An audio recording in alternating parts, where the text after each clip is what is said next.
All right, everybody. Now it's time for the children's sermon. And when I was asked to do this, I was super excited to do the children's sermon. It used to be one of my favorite parts about getting to lead worship on Sundays. And then I realized I wasn't going to get to talk with the actual children, which is the best part about doing a children's sermon.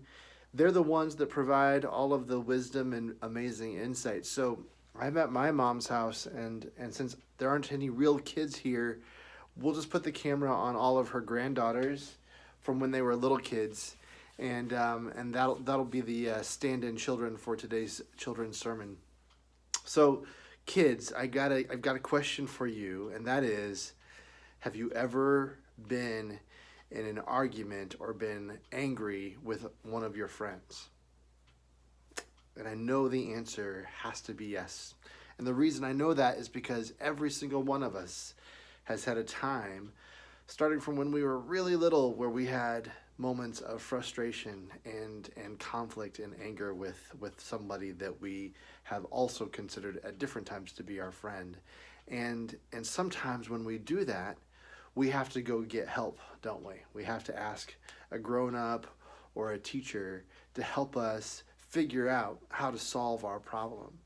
And sometimes when we do that, when we're frustrated and we're having a bad day and we're angry with a friend, and we go to talk to the grown up to get the help that we want, what is it that we think that we want? I think that sometimes we want the grown up to say that we're right and they're wrong. Sometimes we want to have the grown up give us the thing and not give the thing to them, whatever the thing is we were arguing about. But Jesus, in today's reading from the book of Matthew, tells a story about people who are in conflict. And he says that sometimes you need to take your conflict to other folks. Sometimes you have to do that in a way to sort of get some help.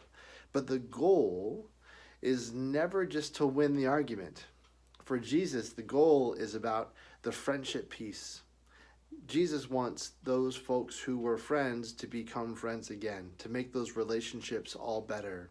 I don't think Jesus cares really whether or not you have 2 chocolate chip cookies and your friend only has 1, or if your friend has 2 and you have 1. I think Jesus wants us to figure out a way to solve our problems.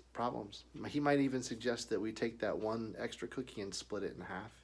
Lots of creative ways to solve problems, but the goal is that at the end of it all, you're still in relationship and connected to and caring for that other person. Because as Jesus always reminded us, it's important to love our neighbors like ourselves. Love our friends as much as we love ourselves. That's the hard part. I miss you guys. Wish I could see you. We'll talk to you soon.